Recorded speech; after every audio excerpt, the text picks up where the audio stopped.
പുതിയൊരു വീഡിയോയിലേക്ക് സ്വാഗതം. ഇന്നലെ ഓസ്ട്രേലിയക്കെതിരായുള്ള മത്സരത്തിലും മെസ്സി മാജിക്കോടെ അർജന്റീന വിജയിച്ചിരിക്കുകയാണ്. നിലവിൽ ഈ ഒരു വേൾഡ് കപ്പിൽ മിന്നും ഫോമിലാണ് മെസ്സി കളിച്ചുകൊണ്ടിരിക്കുന്നത്.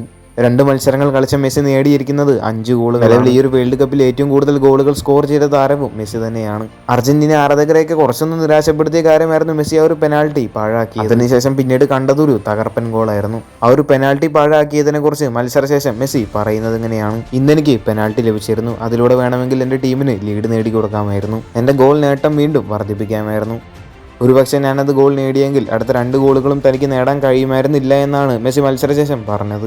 ഈ ഒരു റിസൾട്ടിലും ടീമിന്റെ പെർഫോമൻസിലും താൻ സന്തോഷവാനാണ് എന്നാണ് മെസ്സി പറയുന്നത്. എന്തായാലും വേൾഡ് കപ്പിൽ മെസ്സി ഈ ഒരു ഫോമിൽ തന്നെ തുടരട്ടെ എന്ന് പ്രതീക്ഷിക്കാം. ഇനി അർജന്റീനയുടെ അടുത്ത മത്സരം വരുന്ന 28-ന് ജോർദാനെതിരെയാണ്. റൗണ്ട് ഓഫ് 32ലേക്ക് ഓൾറെഡി അർജന്റീന ക്വാളിഫൈ ആയിട്ടുമുണ്ട്. അടുത്തൊരു വാർത്ത, അങ്ങനെ ഒരു വേൾഡ് കപ്പിൽ ഫ്രാൻസിന്റെ 2ാമത്തെ മത്സരത്തിലും വിജയിച്ചിരിക്കുകയാണ്. ഏകപക്ഷീയമായ 3 ഗോളിന് വിജയിച്ച ഫ്രാൻസിന് വേണ്ടി 2 ഗോളുകൾ നേടിയതും സൂപ്പർ താരം കിലിയൻ എംബാപ്പെ ആയിരുന്നു. ഇതോടെ ഈ ഒരു വേൾഡ് കപ്പിൽ 2 മത്സരങ്ങളിൽ നിന്നും 4 ഗോളുകളാണ് എംബാപ്പെ നേടിയിരിക്കുന്നത്. മെസ്സിക്ക് തൊട്ടു പിന്നിലായി എംബാപ്പയും അതുപോലെ തന്നെ എർലിംഗ് ഹാലൻഡും. എംബാപ്പയും അതുപോലെ തന്നെ ഡെംബലയുമായിരുന്നു ഇന്നലെ ഫ്രാൻസിന് വേണ്ടി ഗോൾ നേടിയത്. മത്സരത്തിലെ man of the match Mbappe തന്നെയായിരുന്നു.